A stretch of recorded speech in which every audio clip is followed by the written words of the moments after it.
So students, today we are going to start with the chapter fluid mechanics. In fluid mechanics, first we will study about the fluid static and then fluid dynamics. Now, which topic we need to study in fluid static? In fluid static, first of all, we will discuss about the pressure and its variation with depth, about the Pascal's law and Archimedes principle. ठीक है ना? And in fluid dynamics, we need to study about the equation of continuity, Archimedes principle, and viscosity. And there is a separate topic which is surface tension is also given in fluid mechanics. So surface tension is basically the properties of fluid, how this fluid behavior in some container and like that. ठीक है? So first of all, first topic is about the pressure and its variation with depth. We know in last chapter we have studied about the pressure, that pressure is one kind of stress which is defined as force upon area. And and that force has to be applied on each and every particle of the surface. So you know that pressure is defined as force upon area. Now, so first of all, how pressure varies with depth. So if suppose we have considered a point object at this depth, suppose this is a container containing a liquid or a fluid of density rho. ठीक है? तो जो container है इसमें density rho, जो fluid है इस fluid की डेंसिटी क्या है? Density of fluid in a container is rho. Now here there is an atmospheric pressure because it is in contact with atmosphere. तो एट द हाईएस्ट लेवल जो pressure होगा वो क्या होगा? एटमॉस्फेरिक प्रेशर होगा. एटमॉस्फेरिक प्रेशर कितना होता है? 10⁵ newton per metre square approximately, या 1.013 into 10⁵ newton per metre square is an atmospheric pressure. So how pressure varies with depth? So suppose आप कोई h depth अंदर चले गए, h is a height, यहाँ से origin है और यहाँ से आप नीचे जा रहे हैं तो h increase हो रहा है.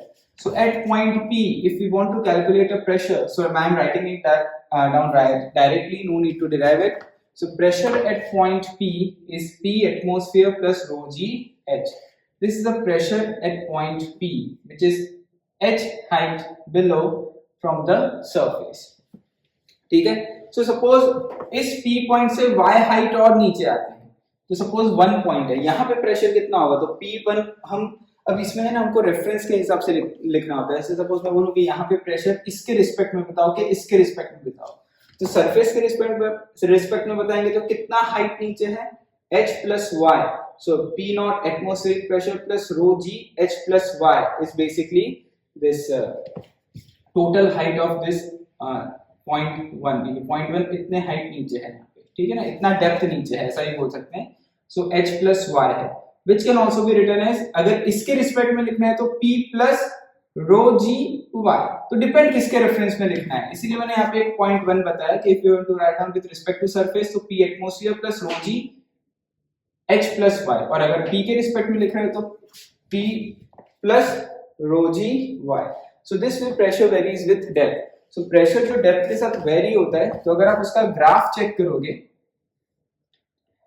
प्रेशर वर्सेस हाइट का ग्राफ चेक करोगे, तो आप देखोगे depend on height atmospheric pressure is constant. So at height 0 pressure is atmospheric pressure. So when height is 0 pressure is atmospheric pressure. This is a linear equation. So graph is a straight line. ठीक है?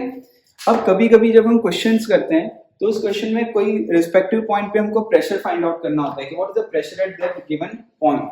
सो वहां pressure नहीं given होगा, उन लोगों ने क्या किया होगा, आपको डायरेक्टली उस पॉइंट पे ऐसा बोला होगा प्रेशर इज 40 सेंटीमीटर ऑफ, जैसे मर्क्यूरी कॉलम दे दिया है. तो हाउ टू कैलकुलेट प्रेशर, देखो ध्यान रखना, 40 सेंटीमीटर ऑफ मर्क्यूरी कॉलम अगर बोला है, दैट मीन्स उस पॉइंट पे अगर प्रेशर निकालना है तो मर्क्यूरी का अगर 47 सेंटीमीटर का एक कॉलम है तो उसकी वजह से कितना प्रेशर होगा, तो आप क्या लिखोगे, उस प्रेशर को कैसे फाइंड आउट करोगे? Density of mercury G into H. So density of mercury कितना होता है? 13.6 into 10⁻³ in MKS. G is 9.8 and H is 0.4. Because 40 centimetre है तो मीटर में कितना हो जाएगा? 0.4. So इस तरीके से आप प्रेशर कैलकुलेट कर सकते हो. तो ध्यान रखना, जरूरी नहीं है कि कोई भी एक रिस्पेक्टिव पॉइंट पे प्रेशर देना हो तो आपको डायरेक्टली दे देंगे. यहाँ पे तो सपोज 7 एटमॉस्फेरिक प्रेशर है कि 8 एटमॉस्फेरिक प्रेशर है, या ऐसा दे दिया हो 500 Newton per metre square pressure है, ठीक है ना. आपको ऐसा भी दे सकते हैं 100 सेंटीमीटर ऑफ वाटर कॉलम, तो क्या करना है? Density of water into g into 100 centimetre of water column, तो प्रेशर आपका आ जाएगा. ठीक है, तो इसलिए उस समय पे प्रेशर कैलकुलेट करना होगा. यहां से आपको पता चलता है कि ऐसे डेप्थ इंक्रीज होता है तो प्रेशर इंक्रीज होता है। देखो, as height increases pressure increases linearly, ठीक है। तो ये हमको यहाँ पे पता चला। So it only depend the height on height, तो सेम लेवल पे प्रेशर क्या होगा, सेम होगा। So at same level pressure is always same. तो ये पॉइंट आ गया। अब नेक्स्ट पॉइंट हम देखते हैं। नेक्स्ट पॉइंट है यहाँ पे जो मैंने आपको समझाया, ध्यान रखना, जैसे टेक्स्ट बुक में ऐसे ही गिवन है, अगर आप टेक्स्ट बुक पढ़ोगे तो इतना ही हमको ओवरऑल नोन है। अब यहाँ की जो मैं बात बता रहा हूँ ये प्रीवियस चैप्टर के साथ कॉम्बिनेशन के साथ आते हैं। अगर टिपिकल एग्जांपल पूछें तो कैसे होगा, ध्यान रखना। जैसे सपोज मैंने यहाँ पे एक कंटेनर बनाया, eight this point atmospheric pressure है, तो if fluid is not moving, first of all we are discussing a static fluid. Static fluid means fluid is at rest. If fluid is not moving, then at same level pressure is always same. But fluid तो move नहीं हो रहा है, लेकिन fluid जिस system में है वो मूव हो रहा है, तब क्या होगा, क्वेश्चन ऐसा है। जैसे देखो, फ्लूइड इस कंटेनर में है और हमको इस पॉइंट, इस पॉइंट पे प्रेशर निकालना है, ठीक है ना, और ये कंटेनर रेस्ट पे है। तो अगर ये कंटेनर रेस्ट पे है, what is the pressure at point P? It is P atmosphere plus rho GH, ठीक है ना, it is P atmosphere plus rho GH। लेकिन अगर ये कंटेनर, ध्यान से समझना, एक्सेलरेट करके ऊपर मूव हो रहा है, मतलब ये कंटेनर एक लिफ्ट में है for example, and lift is accelerating up और एक्सेलरेशन अप हो रहा है, समझ में आया? तो न्यूटन लॉ में मैंने बताया था, तब P पॉइंट पे प्रेशर क्या होगा, P atmosphere plus rho G, sorry, P atmosphere plus rho G होता है, तो G इफेक्टिव क्या हो जाएगा, G plus A into H। Clear? So it is G plus A into AH। हमने ये न्यूटन लॉ में पढ़ा था नॉन इनर्शियल फ्रेम में, if lift is moving up with acceleration A, then G effective is G plus A. Same way, if lift is accelerating down, then at that point P, यहाँ पे मैंने ना P atmosphere plus rho g H लिखना है, P equal to P atmosphere plus rho g h if lift is moving up with an acceleration. If lift is moving down with an acceleration, so P can be written as P atmosphere plus rho into G minus A H. ठीक है, सो ये चीज ध्यान रखना, इस point पे ये G effective G plus A और G माइनस A हो जाएगा। ठीक है स्टूडेंट्स, देन अब देखो नेक्स्ट केस देखते हैं। कंटेनर में फ्लूइड तो रेस्ट पे है, लेकिन कंटेनर A एक्सेलरेशन से आगे मूव हो रहा है। सो अगर कंटेनर A एक्सेलरेशन से मूव हो रहा है तो देखो मैंने दो पॉइंट बनाए हैं, point 1 and point 2, which are at same level but distance between them is x. So according to this theory, if level is same, so pressure is same. So at this point pressure at 1 should be equal to pressure at 2 because level is same.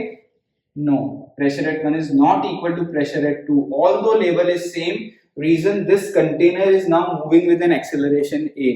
Here this container was at rest, here container is moving with acceleration A. As container is moving with acceleration A, सो ये fluid क्या हो जाएगा, देखो अगर आप container को यहाँ पुल करोगे तो इसको सूडो फोर्स लगेगा, सूडो फोर्स के कारण ये जो ये है ये ऐसा हो जाएगा, समथिंग लाइक दिस।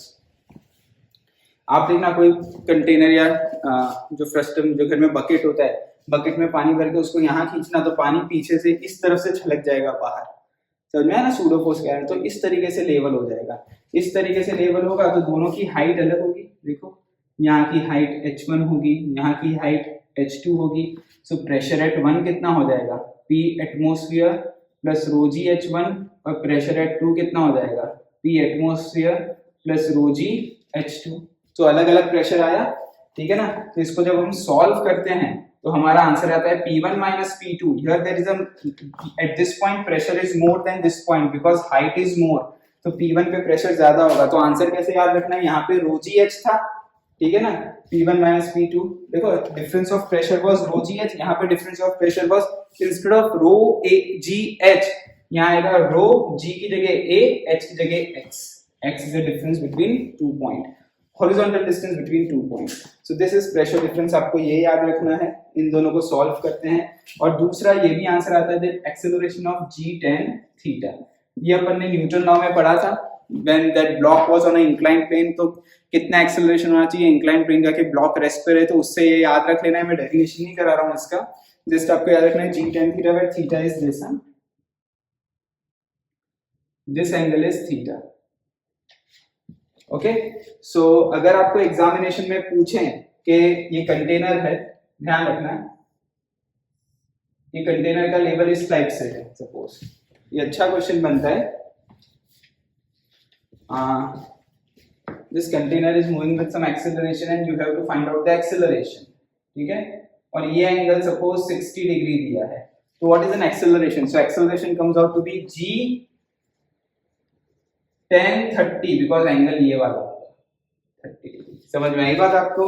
सो आपको ये चीज याद रखना है, if this container is moving with an acceleration of a, then pressure difference is rho ax, if container is at rest then pressure difference on same level is 0, ठीक है ना, on same level, ध्यान रखना यहाँ same level पे pressure क्या है, अलग अलग है, क्यों अलग अलग है, बिकॉज हाइट डिफरेंट है। तो ये कुछ अच्छे क्वेश्चंस हैं, ध्यान रखना, इसके नोट डाउन कर लो इसको।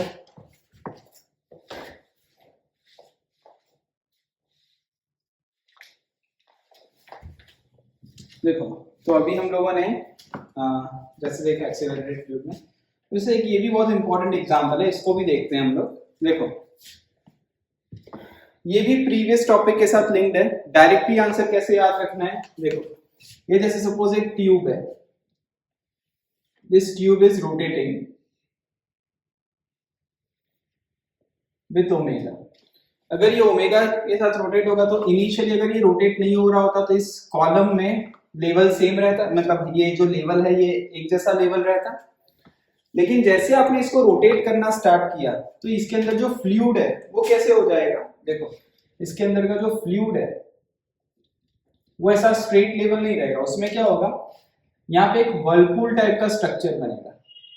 जैसे आप इमेजिन करो वॉशिंग मशीन को स्टार्ट करते हैं, उसमें पानी भर दें और उसको स्टार्ट करते हैं तो कैसे वर्लपूल टाइप का एक स्ट्रक्चर बनता है, तो इस टाइप से कुछ स्ट्रक्चर बनेगा। देखो अगर आप साइड व्यू देखो तो ये 3D ऐसा कुछ बनेगा, ठीक है ना। तो ये सब देखो वाटर हो गया और ये ऐसे कर्व जैसा बन जाएगा, ठीक है। सो यहाँ पे एक कैविटी फ्री स्पेस हो गया, यहाँ पे कुछ भी नहीं है, लिक्विड इस तरीके से हुआ। तो अगर आप इस स्ट्रक्चर को देखो तो देखो ऑन सेम लेवल, यहाँ पे अगर मैं लेवल देखता हूँ, this is the radius of this tube, तो ये देखो अलग अलग हाइट है, this heights are different, variable है ये y, this is a variable है ना, अलग अलग हाइट है। तो इसमें आपको ऐसा पूछ सकते हैं कि इस पॉइंट पे प्रेशर बताओ, इस पॉइंट पे प्रेशर बताओ, इस पॉइंट पे, तो इस पॉइंट पे अलग अलग प्रेशर बताओ। तो pressure varies with radius here, ठीक है ना, which is equal to P atmosphere plus rho P atmosphere plus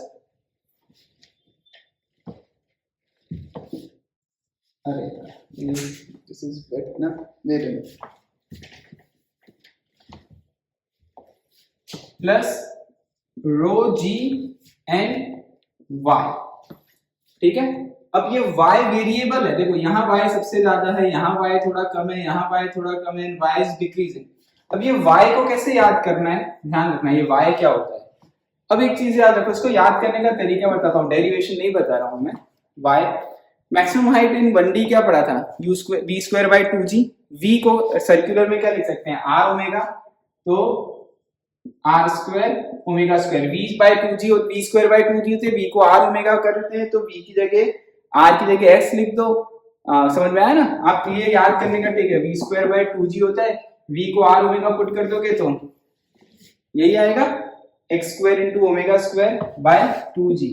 जिस ये ट्रिक है याद रखने का, इसको याद नहीं रखना, तो ये आपका y आ गया, तो y को यहाँ सब्स्टिट्यूट करोगे, सो p रेडियली क्या हो जाएगा, P atmosphere plus rho g, y की जगह x square omega square by 2g, g और g कट हो गया, सो P atmosphere plus row into x square omega square by 2, so this is pressure varies with radius. अब देखो जब यहाँ पे रेडियस 0 है तो x को 0 पुट कर दो तो P इज एटमॉस्फेयर, ये डायरेक्टली एटमॉस्फेयर के साथ कांटेक्ट में, देखा ये डायरेक्टली एटमॉस्फेयर के साथ कांटेक्ट में इस पॉइंट पे। फिर जैसे जैसे आप रेडियस बढ़ाते जाओगे, यहाँ से रेडियल यहाँ इंक्रीज करते जाओगे x की वैल्यू, तो ये बढ़ता जाएगा। तो यहाँ पे x कितना हो जाएगा r, तो यहाँ r पुट कर दो तो इस पॉइंट का प्रेशर आ जाएगा, क्योंकि ये वायर देखो इंक्रीज हो रहा है, तो हर एक पॉइंट पे प्रेशर डिफरेंस होगा। तो ये वाली फॉर्मूला इंपॉर्टेंट है, नोट डाउन कर लो, इसे याद करने का तरीका भी बता दिया मैंने आपको।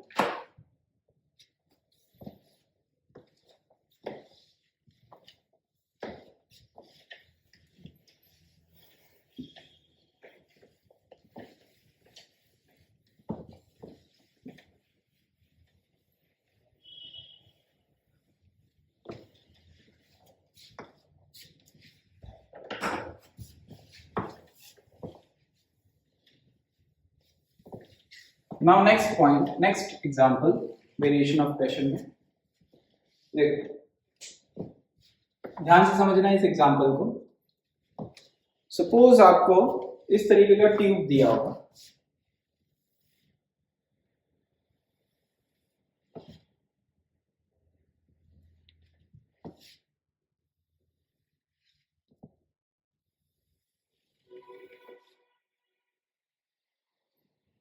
okay, and there is some liquid of density rho inside this tube. So आप अगर ये फ्लूइड को यहाँ से पॉर करेंगे तो थोड़ी देर बाद देखोगे तो ये फ्लूइड का लेवल सेम हो जाएगा, ठीक है ना, लेवल सेम हो जाएगा, सेटलमेंट हो जाएगा। दोनों कॉलम में फ्लूइड का प्रेशर सेम होना चाहिए, ये इंपॉर्टेंट बात है। Both the column pressure should be same. अगर प्रेशर अलग होगा तो फ्लूइड फ्लो होना चालू होता है। तो फ्लूइड फ्लो में हम यही पढ़ते हैं, whenever there is a pressure difference fluid will start flowing. तो सेम लेवल है, प्रेशर दोनों कॉलम में सेम होना चाहिए। अब देखो यहाँ पे ये ओवरऑल चीज दी गई है। अब यहाँ से क्या किया, मैं इसी में चेंज नहीं करता हूँ, अलग एक एग्जाम फिगर में चेंज कर रहा हूँ ताकि आपको आइडिया है। इसी फिगर को मैं वापस से बनाता हूँ ताकि आपको क्वेश्चन करने का ट्रिक समझ में आए कैसा होता है, क्वेश्चन किस तरीके से पूछते हैं। देखो कि सपोज मैंने वापस से ये देखो सेम यही चीज बनाई। अब अगर हम इसमें क्या करते हैं, यहां से fluid of density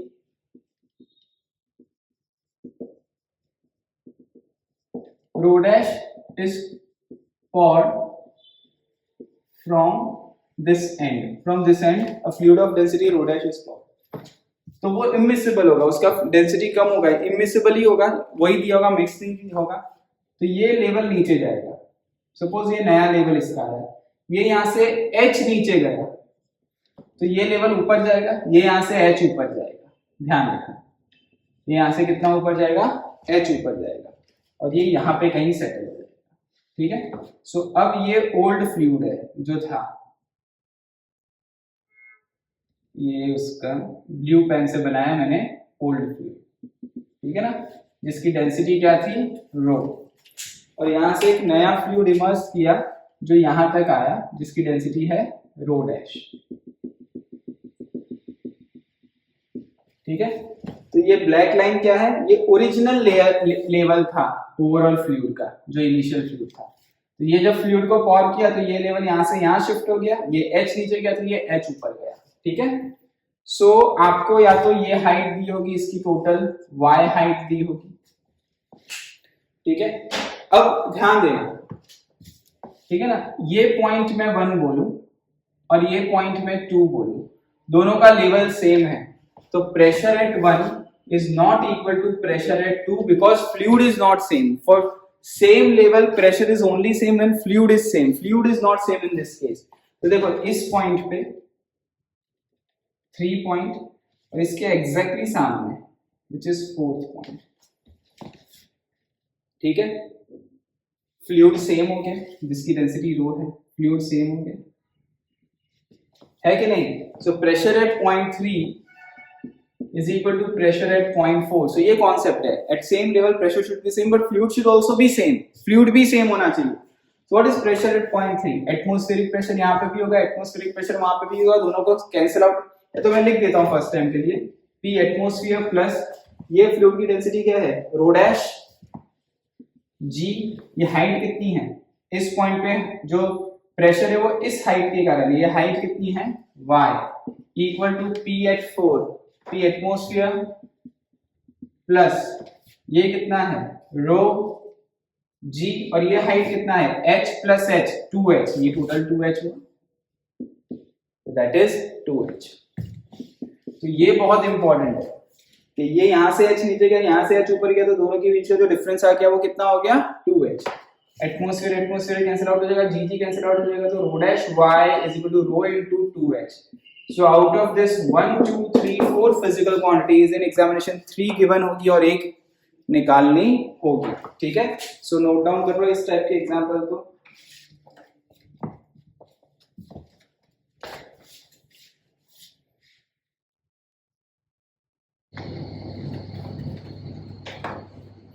now next is Pascal's law. ये क्वेश्चन करने के ट्रिक होते हैं, ध्यान रखना, this are the tricks to solve questions. Now Pascal law देखते हैं, सिंपल सा है pascal law.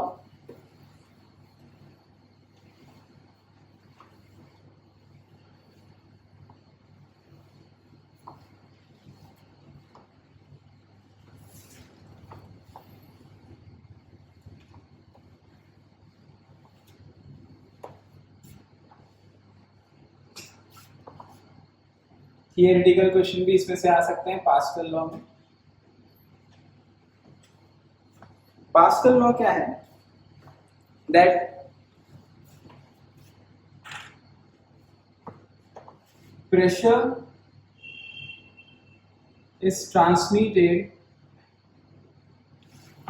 equally to each and every point of enclosed incompressible fluid.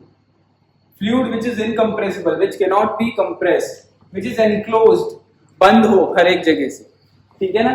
So pressure is transmitted equally to each and every point of fluid. इसका मतलब क्या है, देखो जैसे कि इस टाइप का एक कंटेनर है which is enclosed,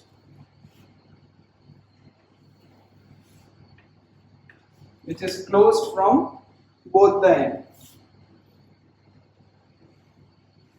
okay, and this fluid is incompressible, you cannot compress that fluid.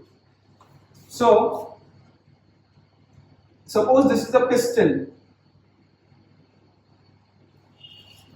On this piston you have applied a force F1 is applied force. This A is the cross, A1 is a cross section area, okay, A1 is a cross section area, okay. So अगर एक example में बताता हूं, अगर ये force apply नहीं किया होता, मान लो इस पॉइंट पे प्रेशर होता, for example pressure was 5 unit, okay, तो इस पॉइंट पे प्रेशर सपोज 7 यूनिट होता, फॉर 7 यूनिट मतलब 7 न्यूटन पर मीटर स्क्वायर। एक एग्जांपल लेते हैं तो इस लॉ को समझेंगे, क्योंकि कभी कोई क्वेश्चन में यूज होगा तो आपको वहां पे समझ में आना चाहिए इस लॉ को। तो सपोज मैंने यहाँ पे फोर्स अप्लाई किया, फोर्स मैंने 10 अप्लाई किया, ठीक है, और यहाँ पे एरिया आपको दिया है सपोज 2, तो 5 Newton per metre square pressure apply किया, तो हर एक पॉइंट पे प्रेशर इक्वली ट्रांसमिटेड होगा, मतलब हर एक पॉइंट पे प्रेशर 5 यूनिट क्या हो जाएगा, इंक्रीज हो जाएगा। That is an pascal law, that is pascal law. अब देखो आपने यहाँ पे ये पॉइंट 1 है, ये पॉइंट 2 है, so pressure at 1 and 2 are equal, so pressure at 1 equal to pressure at 2, so F1 upon A1 equal to F2 upon A2। सो मैं ऐसा लिख सकता हूँ, F2 यहाँ पे जो फोर्स प्रोड्यूस होगा by applying force at this point, force can be written as 8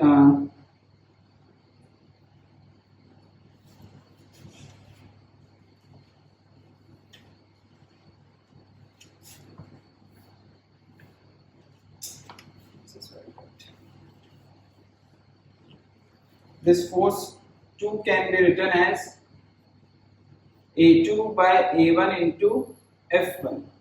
so अगर ये एरिया मैं बहुत बड़ा रखता हूँ A2 और एरिया A1 बहुत ही छोटा रखता हूँ, ठीक है ना, जितना मैं ये A1 को छोटा करता जाऊंगा, सपोज मैं 5 न्यूटन या 10 न्यूटन फोर्स ही अप्लाई कर सकता हूँ, उससे ज्यादा न्यूटन फोर्स मैं अप्लाई कर ही नहीं सकता फॉर एग्जांपल, ठीक है। सो मेरा ये फोर्स कांस्टेंट हो गया। अब लेकिन मेरे को लार्ज फोर्स यहाँ पे प्रोड्यूस करना है F2, which is a large force F2 has to be produced at this end. तो मैं क्या करूंगा, A2 को बड़ा रखूंगा और A1 को क्या कर दूंगा, छोटा करूंगा. जितना मैं इसको छोटा करूंगा और इसको मैं बड़ा करूंगा तो ये F2 क्या होगा, लार्ज हो जाएगा. Because this is greater, this is very very small and this is constant. तो जितना मैं A2 को बड़ा रखूंगा उतना लार्ज फोर्स वहां पे क्रिएट होगा by applying just a small amount of force. जैसे हम लोग कार को लिफ्ट कर लेते हैं just by applying small amount of force in a car garage. So वो इसी तरीके से होता है, अपलिफ्टिंग होता है बाय पास्कल लॉ. तो उसके नीचे या तो अनकंप्रेसिबल गैस होती है या अनकंप्रेसिबल फ्लूइड होता है which can not be compressed easily. ठीक है, सो होपफुली आपको ये समझ में आया होगा. पास्कल लॉ इसको नोट डाउन करके लिख लो, फिर आगे देखते हैं.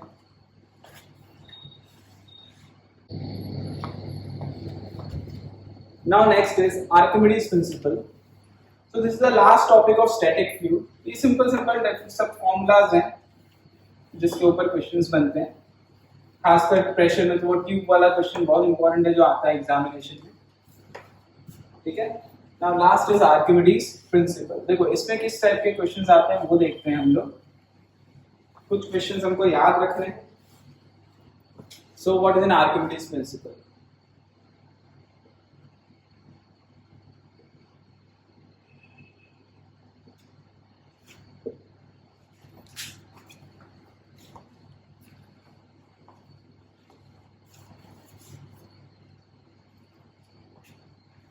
अब देखो इस प्रिंसिपल को मैं आपको एक एग्जांपल मतलब एक लॉ ऑफ फ्लोटेशन के हिसाब से समझाता हूं तो इजी रहेगा आपको. That what is law of flotation? Law of flotation means body is floating. Body sink नहीं हो सकती, फ्लोट हो सकती है. तो बॉडी फ्लोट हो रही है. ठीक है, तो इसका जो बेस्ट तरीके से मैं आपको समझाऊं तो देखो कैसा होता है. क्वेश्चन के तरीके से भी आपको ये फायदा होगा समझने में. सपोज ये कंटेनर कंटेनिंग अ फ्लूइड है अप टू सर्टेन हाइट. ठीक है, अब आपने क्या किया, इसके अंदर एक सब्सटेंस और ये जो फ्लूइड है इस फ्लूइड की डेंसिटी है रो एल, इस डेंसिटी ऑफ फ्लूइड. अब इसके अंदर आपने क्या किया, एक बॉडी डाल दी, सब्सटेंस डाल दिया. वो सब्सटेंस आपने जो इसके अंदर पुट किया वो फ्लोट हो रहा है इसके ऊपर. वो क्या हो रहा है, फ्लोट हो रहा है. तो उसमें VI वॉल्यूम अंदर चला गया. VI वॉल्यूम अंदर चला गया तो जितना वॉल्यूम अंदर गया उतना फ्लूइड डिस्प्लेस होगा. अब ये फ्लूइड यहाँ पे थोड़ा ऊपर है, जैसे आप कोई सब्सटेंस डालोगे तो फ्लूइड का लेवल राइज हो जाएगा, लेवल राइज होके यहाँ पे आ. तो ये हो गया डिस्प्लेस्ड फ्लूइड. ये उसका लेवल इनिशियल था, ये फाइनल लेवल हो गया. तो फ्लूइड कितना बाहर ऊपर लेवल डिस्प्लेस हुआ, VI. So VI is displaced volume. इसको क्या बोलते हैं, डिस्प्लेस्ड वॉल्यूम ऑफ फ्लूइड. ठीक है ना.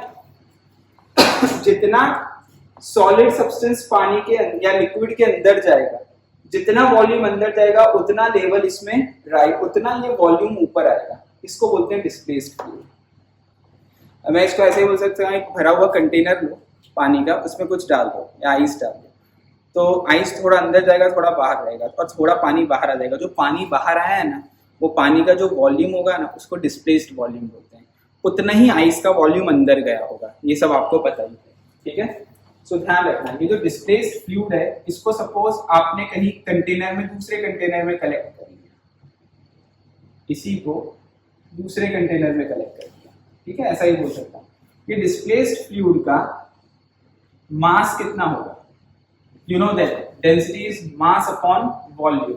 सो मैं मास कैसे लिख सकता हूँ, density of fluid which is liquid into volume. कितना वॉल्यूम है, VI, that is mass of this fluid. So what is weight of this fluid? Weight is m into g. So rho l VIg. This is known as an upthrust, which is an upthrust or buoyant force which is acting on this body in upward direction. This is an upward force which is vertically acting in the upward direction. So ये है Archimedes principle. जितना volume displaced होता है fluid का, उस volume का आप wait निकालो, उतना वेट ऊपर लगता है. हम पानी में जाते हैं तो नीचे से अपथ्रस्ट लगता है. हमारी जितनी बॉडी अंदर गई है पानी में उतना लिक्विड डिस्प्लेस्ड हुआ है. जो डिस्प्लेस्ड लिक्विड हुआ है उस डिस्प्लेस्ड लिक्विड का मास निकालो, उससे वेट उसमें g मल्टीप्लाई करो, उतना नीचे से अपवर्ड हमको फोर्स लगता है. उसको बोलते हैं बायोन फोर्स. ठीक है ना, which is also known as upthrust. ठीक है, so according to law of flotation this weight of body is balanced by upthrust. Because weight downward direction में लगता है और अपथ्रस्ट अपवर्ड डायरेक्शन में लगता है। वेट ऑफ बॉडी कितनी होती है mg और अपथ्रस्ट कितना होता है रो एल वी आई जी, ठीक है ना। मास ये पूरे ही मास को बैलेंस कर रहा है, तो यहाँ पे मैं लिखूंगा density of whole substance into whole volume into g, और अपथ्रस्ट कितना लग रहा है रो एल वी आई जी, ये चीज ध्यान रखना, ठीक है ना। ये जो वेट होगा उसमें टोटल मास और टोटल वॉल्यूम आएगा, मतलब वो मास को आप density of substance into volume of substance लिखोगे, लेकिन जो अपथ्रस्ट में आएगा वो अपथ्रस्ट में जो फोर्स होगा वो फोर्स में वेट कितना होगा rho l v i ji, rho L क्या होगा डेंसिटी ऑफ लिक्विड, वी आई क्या होगा डिस्प्लेस्ड वॉल्यूम ऑफ लिक्विड, ठीक है। सो अगर आप यहां से इस फॉर्मूला को चेक करो तो देखो V I upon V is rho S upon rho L which is nothing but fraction immersed formula, fraction immersed formula है, fraction of immersed। अब इसको अपन देखते हैं इसका मतलब क्या है और ये फॉर्मूला कैसे यूज होता है। देखो इसमें टोटल 3 केसेस बनते हैं। फर्स्ट केस देखते हैं, if density of substance is less than density of liquid, तो इसका मतलब आपका vi upon v is less than 1, okay, it is less than 1, that means body will float, body क्या होगी float।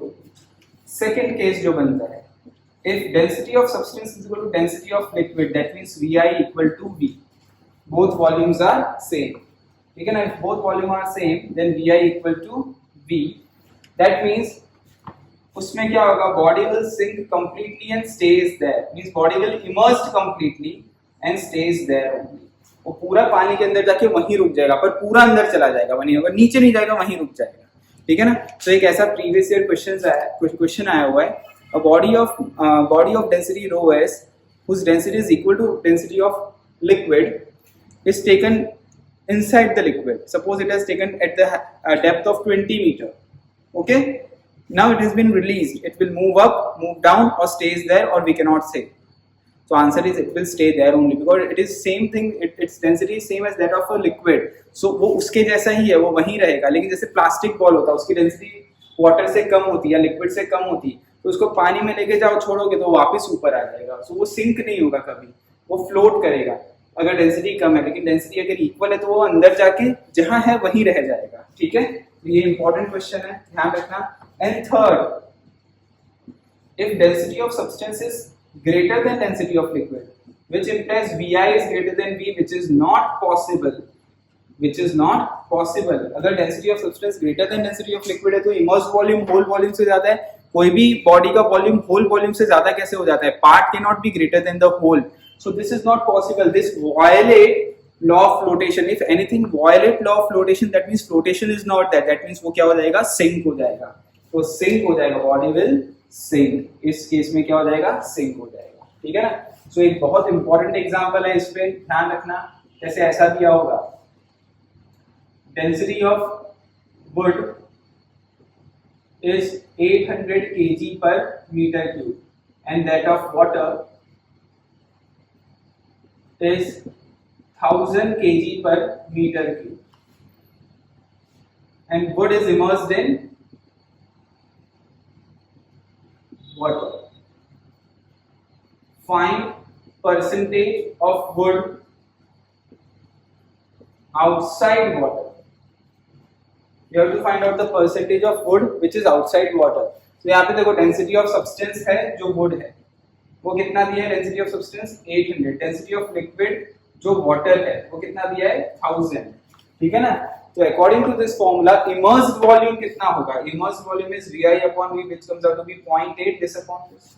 So परसेंटेज इमर्स्ड कितना हुआ, percentage immersed हुआ into 100 कर देंगे which is 80%, तो परसेंटेज आउटसाइड कितना हुआ which is 20%, so 20% of wood is outside water। तो इस तरीके से ये फॉर्मूला हेल्प करती है आर्किमिडीज प्रिंसिपल, ये ध्यान रखो, नोट डाउन कर लो इसको।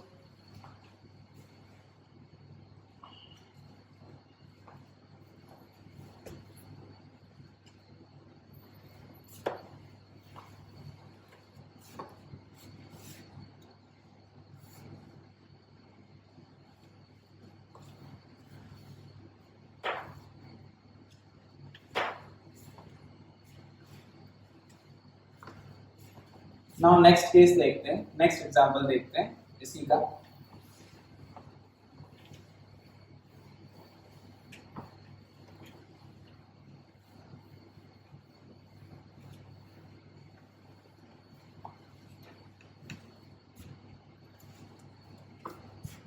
देखो next example of Archimedes principal देखते हैं। इफ बॉडी ऑफ डेंसिटी या ऐसा लिख देता हूं,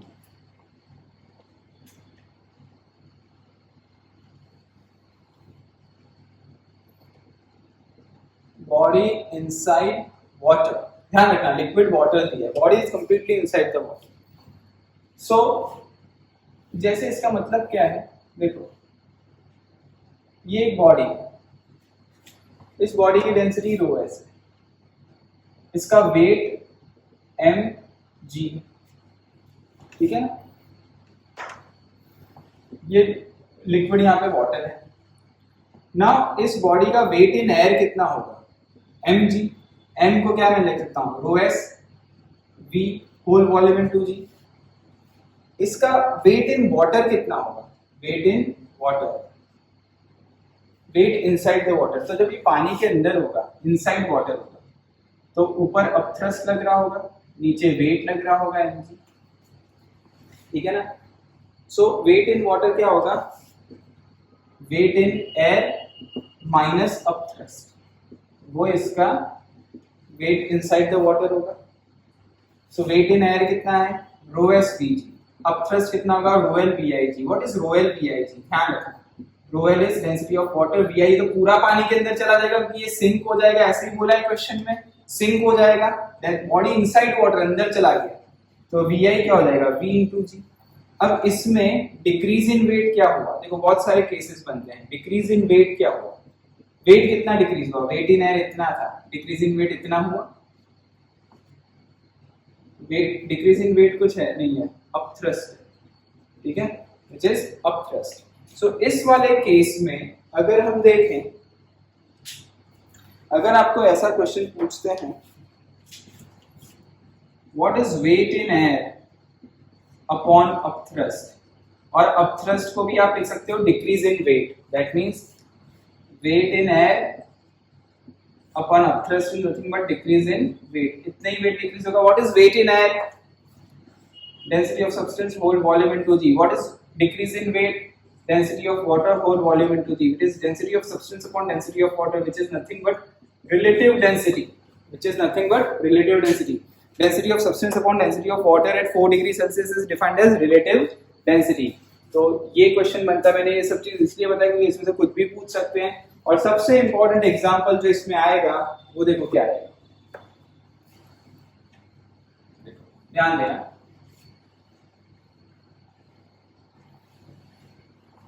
किस तरीके से आपको ये एग्जांपल को पूछ सकते हैं, इस एग्जांपल पे इसको नोट डाउन कर लो तक। देखो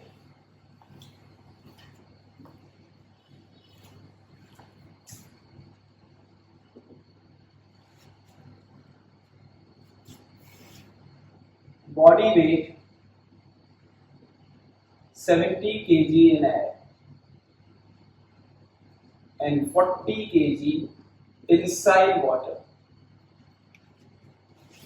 Find density of body. वही डेंसिटी ऑफ बॉडी निकालना है, तो आपको यहाँ पता है रिलेटिव डेंसिटी क्या होगा, डेंसिटी ऑफ सब्सटेंस वेट, अब ये यही होता है, ठीक है।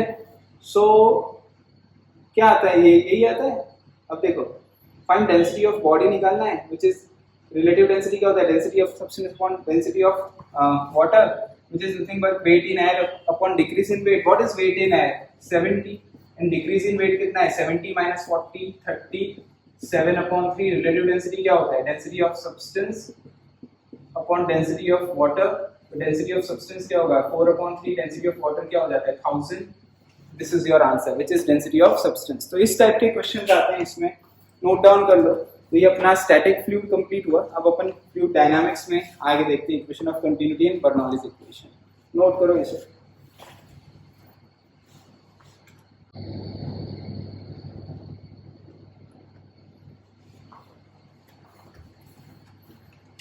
Now we are moving toward the fluid dynamics part. In fluid dynamics, basically fluid is flowing. Whenever fluid need to flow, there has to be a pressure difference.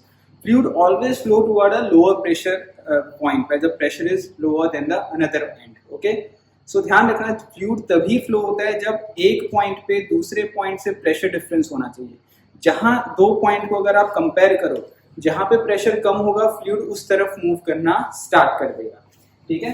So first of all, in fluid dynamics, first we are studying about equation of continuity. Now what is equation of continuity? ध्यान रखना. Suppose equation of continuity, suppose this is a pipe of a long pipe is there. ठीक है ना. From here fluid is entering with some velocity v1 and comes out with velocity v2. Here the cross section area is a1 and here the cross section area is a2. So amount of the fluid enter in time t, which is mass 1 entered in time t, is equal to mass m2. Same amount of the mass comes out of from the another end in time t. Mass conservation होता है, जितना mass t time में enter होगा उतना ही mass बाहर आएगा. Mass can be written as density into volume. Density 1m, volume v1, density 2, volume v2. Volume can always be written as VAT. Volume can be written as VAT. Okay, so this ρ2, v2, a2 and t. Same time में तो t cancel out हो जाएगा. This v is a velocity. Volume you know we can write down as VAT. A is the cross section area, v is the velocity, t is the time. So we can write down volume as VAT. So answer comes out to be ρ1 a1 v1 equal to ρ2 a2 v2.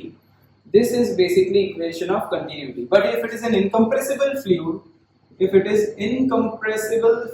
means during motion the fluid is incompressible, then ρ1 and ρ2 both are same, so it will cancel out. So a1 v1 equal to a2 v2.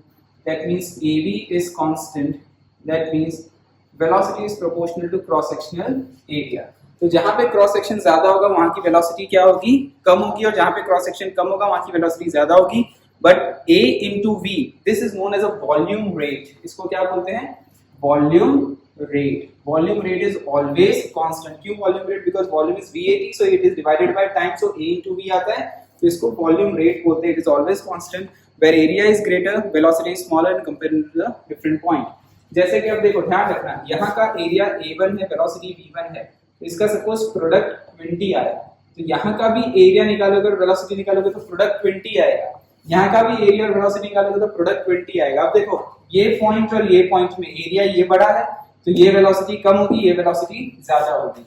और इस point में यहाँ का area सबसे कम है, cross section area. यहाँ का cross section area सबसे कम है, तो यहाँ की वेलोसिटी क्या होगी, सबसे ज्यादा होगी. तो आपने देखा होगा पाइप के आगे आप हैंड रख दो, थंब रखते हो, तो कितनी तेज पानी बाहर आता है, बिकॉज आप क्रॉस सेक्शन एरिया को क्या कर देते हो, छोटा कर देते हो, तो वेलोसिटी क्या हो जाती है, इंक्रीज हो जाती है. So this is basically equation of continuity.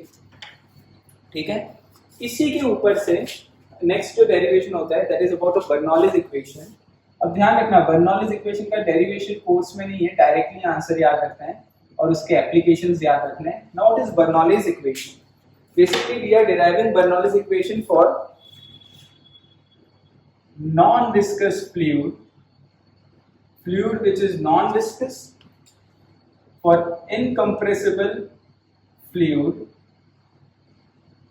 ठीक है ना, incompressible fluid and fluid which is a streamline flow. Streamline flow और laminar flow. Streamline and laminar flow ऐसा होता है, layer to layer flow fluid होता है.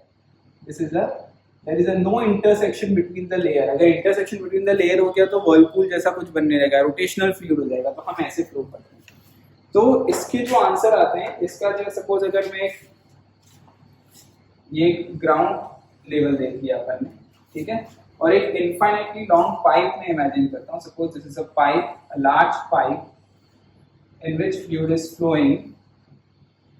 Suppose this is the direction of fluid flow. This is point 1. Here pressure is P1. This is point 2. Here pressure is like this inside. Pressure ऐसे है. ध्यान रखना, ये पूरा फ्लूइड ही एक pipe है, लॉन्ग पाइप है, इस पूरे पाइप में फ्लूइड भरा हुआ है, यहाँ से भी प्रेशर आएगा, यहाँ से भी प्रेशर आएगा। Pressure is always a compressible property, try to compress it. तो इस पॉइंट पे ये जो क्रॉस सेक्शन है यहाँ पे ऐसे प्रेशर आएगा इधर के टाइम, यहाँ से फ्लूइड से, यहाँ से इधर से प्रेशर आएगा। So try to compress it but fluid is flowing like this, ठीक है ना, फ्लूइड ऐसे फ्लो हो रहा है, ठीक है। सो जब हम इसमें डेरिवेशन करते हैं, ध्यान रखना यहाँ का एरिया A1, यहाँ का एरिया A2, यहाँ से जो फ्लूइड एंटर होगा वेलोसिटी V1, यहाँ से फ्लूइड जो बाहर आएगा वो वेलोसिटी V2। तो यहाँ पे जो प्रेशर के कारण फोर्स वर्क डन करेगा वो नेगेटिव करता है, बिकॉज फ्लूइड यहाँ से बाहर आता है, प्रेशर के कारण फोर्स यहाँ लग रहा होता है, और यहाँ पे जो प्रेशर की वजह से फोर्स लगेगा वो वर्क डन पॉजिटिव होगा। तो नेट वर्क डन से हम इसका आंसर निकालते हैं। सपोज ये जो एंड है पाइप का, ये यहाँ से h1 हाइट पे है, ये यहाँ एंड h2 हाइट पे है। तो जब हम इसका क्वेश्चन सॉल्व करते हैं, ध्यान रखना व्हेनेवर वी सॉल्व दिस, तो हमारा जो बर्नौलीज इक्वेशन आता है that is P plus half rho V square plus rho GH is always constant. This is your Bernoulli's equation. That means P1 plus half rho V1 square plus rho GH1 equal to P2 plus half rho V2 square plus rho GH2। This is your Bernoulli's equation. मतलब ये fluid अगर flow हो रहा है तो obvious बात यहाँ का P1 का प्रेशर ज्यादा होगा और P2 का प्रेशर कम होगा। So fluid will always flow toward the lower pressure region. So, जब हम डिराइव करते हैं तो ये आंसर आता है। और ध्यान रखना, याद ऐसे ही रखना, P plus half rho V square plus rho GH is always constant.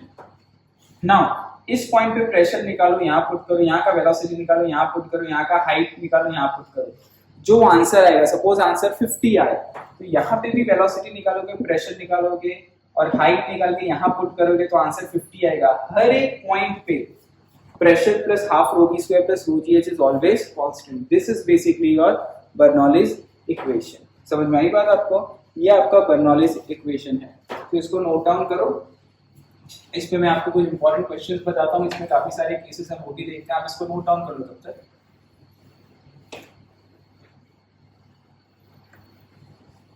देखो इसमें सबसे इंपॉर्टेंट इसके जो केस है वो देखते हैं।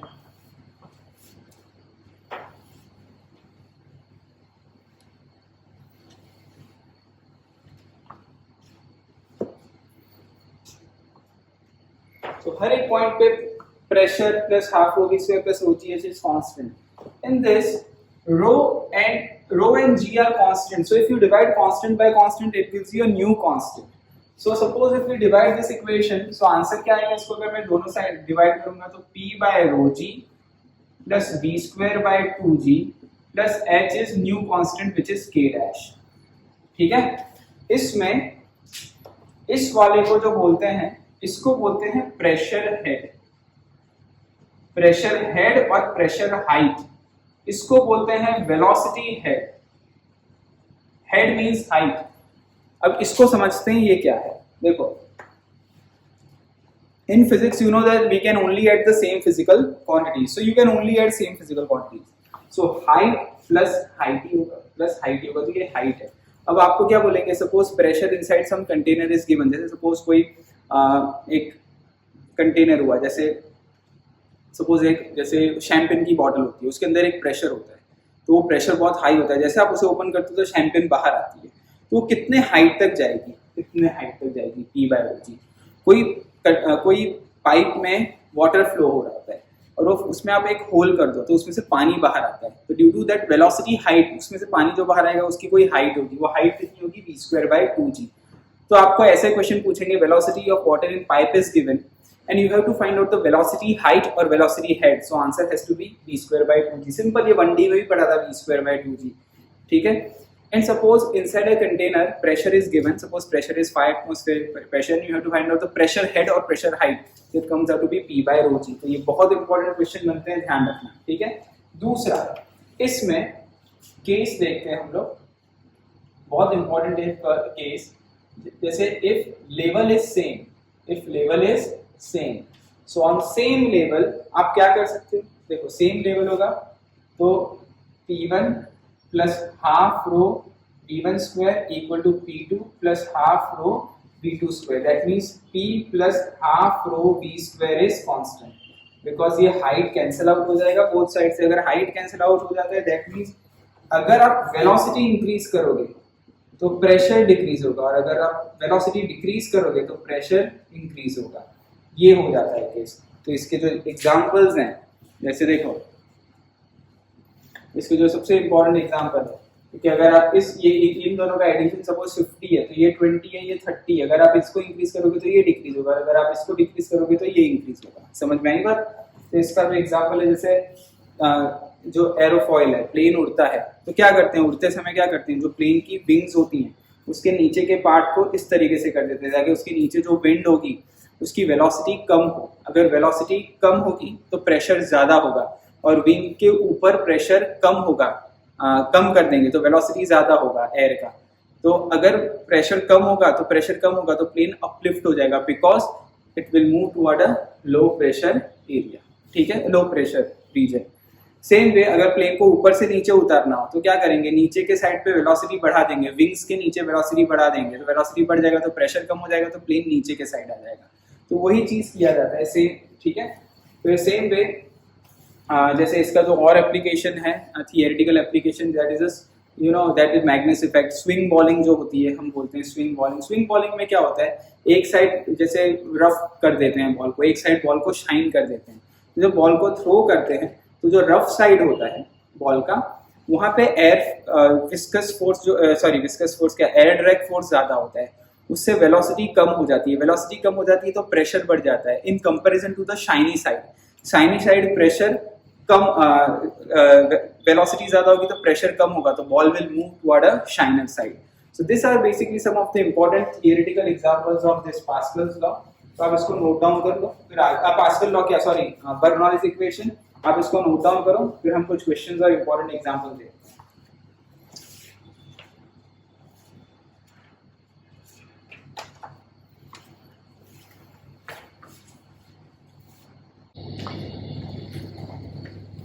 Now next application of Bernoulli's equation is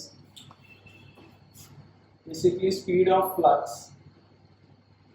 Speed of flux example, बहुत important example है ये. देखो ये एग्जाम्पल कैसे हैं. सपोज आपको एक कंटेनर गिवन है, ध्यान रखना. सपोज एक container given, this container suppose and this is a fluid. A is a cross section area, upper end का cross section area A है. ठीक है, here there is small hole. This hole is known as an orifice. So fluid is coming out from this hole with the velocity of v1. So as just आप यहाँ से ये horizontal projectile motion का case होगा और ये इस fluid का range होगा. ये जो height है orifice की वो h height है with respect to the surface. ठीक है, अब ध्यान रखना इसमें फ्लूइड कैसे फ्लो हो रहा है. फ्लूइड ऐसे यहाँ से बाहर आता है. ठीक है, तो हम इसको 1 पॉइंट बोलते हैं और इसको 2 पॉइंट बोलते हैं. अब इसमें क्वेश्चंस कैसे होंगे, देखो ध्यान रखना. अगर ये कंटेनर ऊपर से बंद है मान लो, तो यहाँ का प्रेशर गिवन है, यहाँ का प्रेशर गिवन है. बर्नौलीज इक्वेशन अप्लाई करोगे सपोज, बिकॉज बर्नौलीज इक्वेशन में एक रेफरेंस पॉइंट भी होता है. तो ये रेफरेंस पॉइंट है, वहां पे हमने ग्राउंड लिया था, उस पर आपने देखा था आपने हाइट लिया था h1 h2, इसीलिए रेफरेंस पॉइंट भी लेना पड़ेगा. तो क्या इक्वेशन बनेगी बर्नौलीज की, P1 plus half rho V1 square plus rho G H1 equal to P2 plus half rho V2 square plus rho G H2. Okay, so ये आपका बेसिकली आंसर बनता है. ठीक है, सपोज यहाँ पे P1 प्रेशर है, यहाँ का P2 प्रेशर है, यहाँ का V1 वॉल्यूम है, V2 है. तो इस हिसाब से अगर आप इसे सॉल्व करते हो तो P1 plus half rho V1 square plus rho G H1 equal to P2 pressure at point 2 as it is in directly contact with atmosphere. ध्यान रखना ये एटमॉस्फेयर से होल कांटेक्ट में, तो यहाँ पे एटमॉस्फेरिक प्रेशर हो जाएगा. Clear. What is the velocity, यहाँ का मैंने वेलोसिटी v लिख दिया है. यहाँ का वेलोसिटी v1 होगा, जिस वेलोसिटी v1 से ये नीचे आ रहा है, और ये v वेलोसिटी से बाहर जा रहा है, तो यहाँ v1 लिखा है. तो यहाँ पे क्या लिखूंगा मैं, हाफ रो v स्क्वायर, और ये रेफरेंस पॉइंट पे ये तो हाइट 0 लिख देता हूँ, और ये h1 हाइट है यहाँ से, तो h1 को मैं h लिख देता हूँ, ठीक है। सो ये आपकी इक्वेशन एक बनी। दूसरी आपको ये भी पता है यहाँ का एरिया a है, यहाँ का स्मॉल एरिया में स्मॉल a ले लेता हूँ, ये होल का orifice area is small a, ठीक है। और ये क्या, ये टोटल एरिया ऊपर का जो क्रॉस सेक्शन एरिया है वो। So equation of continuity a1 b1 equal to a2 b2, so a1 b1 is equal to यहाँ पे a और b। तो ये आपके पास दो इक्वेशन हुई, दोनों इक्वेशन को आप सॉल्व करो, आपका आंसर आ जाएगा जो भी क्वेश्चन में पूछा गया है। So this is the concept to solve the question, ठीक है ना। यू हैव टू इक्वेशंस और आपका आंसर आ जाएगा। ध्यान रखना है यहाँ का, इस हिसाब से क्वेश्चन सॉल्व होता है। अब इसमें जो सबसे इंपॉर्टेंट केस है, जो क्वेश्चन जिसके आंसर्स याद रखने हैं, ठीक है ना, वो क्या है, देखो होपफुली आपको ये पूरा समझ में आ गया हो, ठीक है ना। तो ये आंसर क्या है, ये जो सबसे इंपॉर्टेंट केस है इसके अंदर, ये क्या है, देखो ये कंटेनर है which is open from top, as it is open from top, अगर टॉप से ओपन है तो यहाँ पे वन पॉइंट पे जो प्रेशर है वो एटमॉस्फेयर है, यहाँ पे एक ऑरिफिस है, यहाँ से फ्लूइड जस्ट बाहर निकलेगा v वेलोसिटी से, तो हॉरिजॉन्टल प्रोजेक्टाइल मोशन करेगा, ये उसका रेंज होगा, इसका cross section area small a है, इसी को आप रेफरेंस पॉइंट इमेजिन कर लो, ठीक है। तो ये यहाँ से सपोज h हाइट पे है, ये पॉइंट 2 है, पॉइंट 1 है, बिकॉज पॉइंट 1 और 2 के बीच में बर्नौलीज इक्वेशन आपको अप्लाई करना है। तो यहाँ पे अगर आप बर्नौलीज इक्वेशन अप्लाई करोगे, P1 means atmospheric pressure plus rho g h plus half rho V1 square equal to P2, यहाँ का एटमॉस्फेरिक, यहाँ पे भी एटमॉस्फेयर के साथ ये बंद होता तो यहाँ पे प्रेशर होता P atmosphere plus rho g H, but open कर दिया यहाँ पे, तो यहाँ का जो फ्लूइड होगा वो डायरेक्टली एटमॉस्फेयर के साथ कांटेक्ट में आ गया, इसलिए atmospheric pressure plus rho g h is zero, h is zero because ये आपने रेफरेंस पॉइंट लिया है, and plus half rho v square, ठीक है।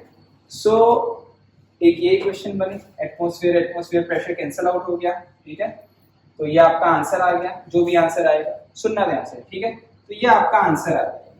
लेकिन अब अगर इसमें केस के अंदर स्पेशल केस यही देते हैं, ध्यान रखना, स्पेशल केस देंगे आपको if your this area is very large than small area, so which implies your v1 is very less than small v by equation of continuity, ठीक है ना। तब ये फॉर्मूला कन्वर्ट हो जाएगा, ये दोनों तो कैंसिल आउट हो गया, रो जी एच हो गया, तो ये this v1 is very small, तो उसको जीरो एज्यूम कर लेते हैं, तो half rho v square, so v is approximately equal to under root of 2gh।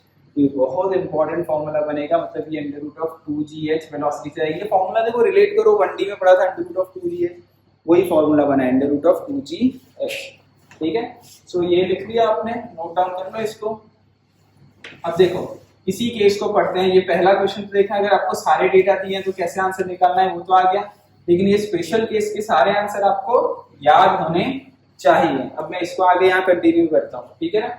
अगर इसका आपको पूछा है कि जैसे आपने ये ऑरिफिस को ओपन किया तो ये फ्लूइड बाहर आएगा, तो उसकी कितने टाइम में वो यहाँ नीचे पहुंचेगा, फ्लूइड कितने टाइम में वो इसको स्ट्राइक करेगा। तो सपोज ये हाइट h है, ये स्मॉल h है, तो ये हाइट कितनी हो गई, h माइनस h। आपको हॉरिजॉन्टल प्रोजेक्टाइल मोशन का टाइम ऑफ फ्लाइट पता है, तो time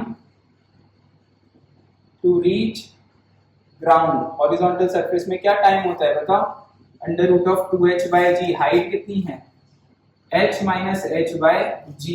what is the range of projectile, range क्या हो जाएगा, x वेलोसिटी इनटू टाइम। तो इसको डायरेक्टली याद कैसे करोगे, x की वेलोसिटी कितनी है, अंडर रूट ऑफ 2gh, और टाइम ये आया, डायरेक्टली कैसे याद रखोगे, देखो इसका आंसर आएगा 2 इंटू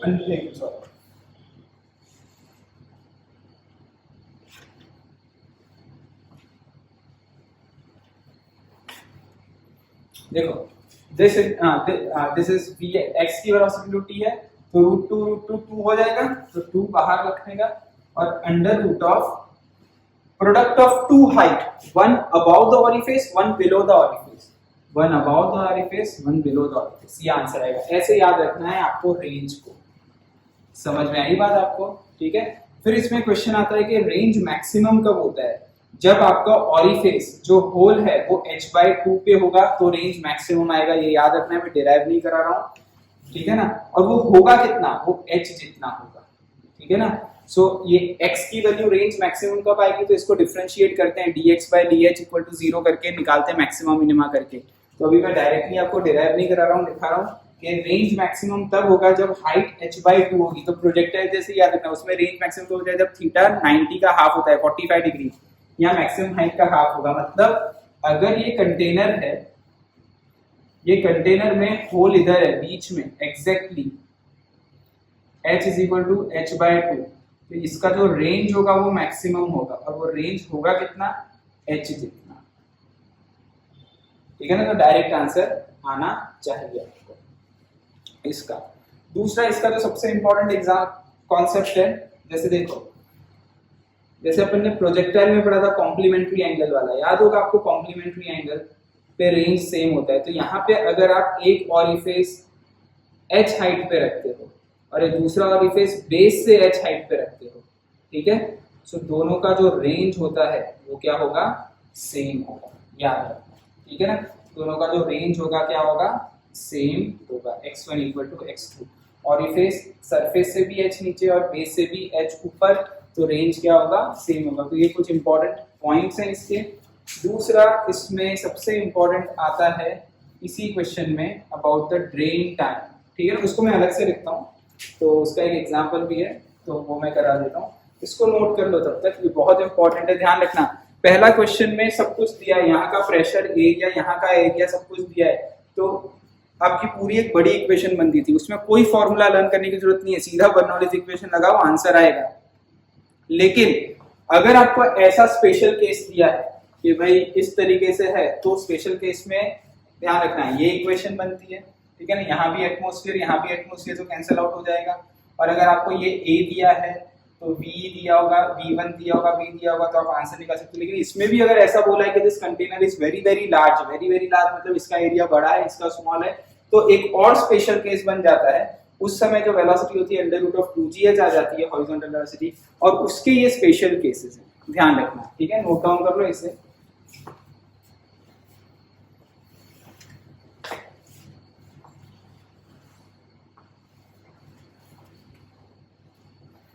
ठीक है। अब देखो, मैं इसी में एक स्पीड ऑफ फ्लक्स में एक लास्ट पॉइंट बताता हूं, which is basically this example is also very important, ठीक है ना। ड्रेन टाइम एग्जांपल इसी के नीचे लिखना है आपको, drain time, very important example of drain time. Next point लिखता हूं ताकि इसका एक क्वेश्चन भी कराना है मुझे। Drain time, what is the meaning of drain time? देखो, सपोज मैं इसका डेरिवेशन नहीं करा रहा हूं, डायरेक्टली लिखा रहा हूं। Suppose here there is an orifice at height h dash from base, total height is h, okay, clear? So from here v is a velocity which fluids comes out, ठीक है। तो कितने टाइम में ये यहाँ से यहाँ तक लेवल आ जाएगा? ड्रेन कितने टाइम में ये लेवल यहाँ से यहाँ तक आ जाएगा? सपोज t टाइम में, इन t टाइम ये पूरा ड्रेन हो जाएगा, मतलब यहीं तक रहेगा कि यहाँ होल है, अब यहाँ इतना पानी रह जाएगा, ठीक है। सो जो टाइम आता है आपका, that is under root of 2/g into a/a, this is a और a इसका orifice, into under root of h minus under root of h dash, ये टाइम आता है, इसको याद रखना है आपको। But if orifice is at the bottom, if orifice is at bottom, that is your h dash is 0, मतलब orifice यहाँ नहीं होता, ऑरिफिस यहाँ पे होता, तो ये पूरा ड्रेन हो जाता, तब आंसर h डैश को 0 पुट करो, क्या आंसर आएगा? देखो बहुत फेमस आंसर आएगा, a/a under root of 2h/g। Under root of 2h/g तो याद है, बस आगे क्या लगा देना है? Capital A by small a। याद है ना आपको under root of 2h/g drop का जो टाइम होता है बंदी, ठीक है। अब इसका एग्जांपल आता है, देखो इसमें फेमस एग्जांपल है, आपको ऐसा पूछेंगे टाइम जैसे सपोज ध्यान देना, यहाँ पे एक ऑरिफिस बनाया हुआ है, तो H से H/2 पे आने में, H से H/2 पे आने में और H/2 से 0 पे आने में कितना टाइम लगेगा? ये टाइम वेरिएबल होगा धीरे, जैसे जैसे लेवल कम होता जाएगा वैसे वैसे जो फ्लूइड बाहर आ रहा होगा उसकी स्पीड भी कम होती जाएगी, because you know that velocity is under root of 2gh, तो हाइट कम होता जाएगा तो स्पीड कम होती जाएगी। तो ऐसा क्वेश्चन पूछेंगे, H से H/2 में कितना टाइम लगा और H/2 से 0 में कितना टाइम लगा। तो ये देखो, इस फॉर्मूला में A कांस्टेंट, ये कांस्टेंट, ये कांस्टेंट, सिर्फ ये वेरिएबल, तो क्या करोगे, सीधा मैं लिख सकता हूँ इस क्वेश्चन के लिए कि t is proportional to under root of h minus under root of h dash, यहाँ पुट कर दो h से h/2 और h/2 से 0, आपका आंसर √2 - 1 आएगा। ये तो फेमस है इसीलिए मुझे याद है, आपको भी याद हो तो अच्छी बात है, अदरवाइज आपको एग्जाम में सॉल्व करना पड़ेगा। फिर आपको ऐसा ही पूछ सकते हैं, h से h/3, h/3 से 0, तो यहाँ से h से h/3, h/3 से 0, तो ऐसे ऐसा बोल सकते हैं h से h/4, h/4 से 0, तो h से h/4, h/4 से 0, टाइम रेशियो पूछेंगे, ऐसे आंसर निकालना है। ठीक है, नोट डाउन कर लो इसे।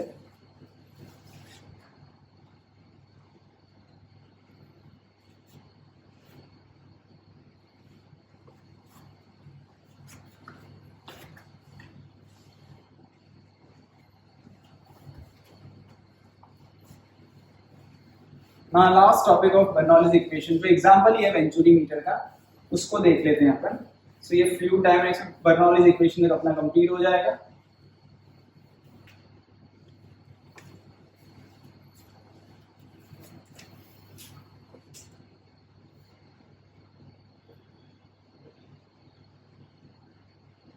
देखो, इन वेंचुरी मीटर कोई फॉर्मूला याद नहीं रखनी है, सिंपल एग्जाम में बर्नौलीज इक्वेशन अप्लाई करना आना चाहिए। This is an application of Bernoulli's equation. ठीक है, सो देखो ये ऐसे क्वेश्चंस पूछ सकते हैं आपको। This is a tube in which fluid has entered with the velocity of v1, here the velocity is v2, cross section area is a1, cross section area is a2. You have to venturometer is basically used to find out speed of flow. It is used to find out speed of flow. कौन से speed से fluid enter होता है, means you have to find out your v1, you need to find out v1. So हम क्या करेंगे, यहाँ पे फर्स्ट इक्वेशन ऑफ कंटिन्यूटी लगाएंगे, a1 v1 equal to a2 v2, as this is our device. हमको इस डिवाइस के बारे में पता है, डिवाइस के बारे में पता है तो हम a1 a2 पता कर सकते हैं। ठीक है, लेकिन हम v1 v2 कैसे पता करें, वो तो हमें पता ही नहीं, हमको ये निकालना है और ये भी नहीं पता। तो हमारे पास एक इक्वेशन ये बन गई। ठीक है, तो इस इक्वेशन को मैं साइड में लिख देता हूँ, which is equation of continuity, which is a1 v1 equal to a2 v2। अब क्या करते हैं, यहाँ पे हमको v1 v2 निकालने के लिए यहाँ पे एक ट्यूब लगा देते हैं, जैसे अपन ने ट्यूब पढ़ा था, तो ऐसा क्वेश्चन दे देंगे, हमको एक ट्यूब लगा दिया यहाँ पे।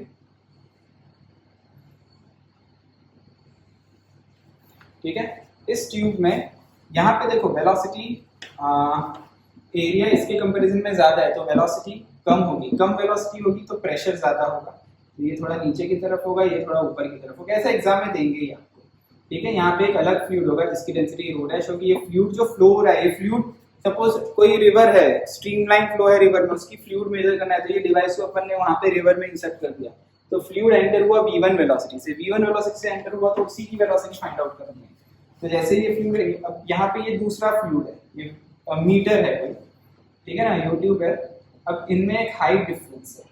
ठीक है, that height difference is h, सो हमको प्रेशर डिफरेंस पता चल जाएगा।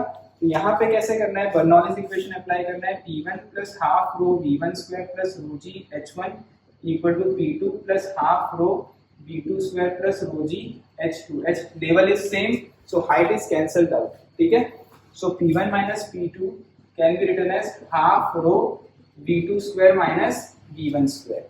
What is P1 minus P2? Pressure difference at this two point, वो ये मीटर बता देगा, ये यूट्यूब बता देगा, वो कितना हो जाएगा बताओ, इसका रो डैश जी एच होगा, बराबर ना, ये रो डैश जी एच होगा, pressure difference is rho g h, ये फ्लूइड का डेंसिटी क्या है, rho dash g h, half ये density of fluid v2 square, अपन को v1 निकालना है, तो v2 को क्या लिख दोगे आप बताओ, V2 को रिप्लेस कर दो, कैसे रिप्लेस करोगे, A1 square V1 square upon A2 square minus V1 square, ये इक्वेशन बन गई। ऐसे एग्जाम में एक और दो इक्वेशन सॉल्व करके आंसर आ जाएगा, बराबर, जो भी पूछा हो आप निकाल सकते हो।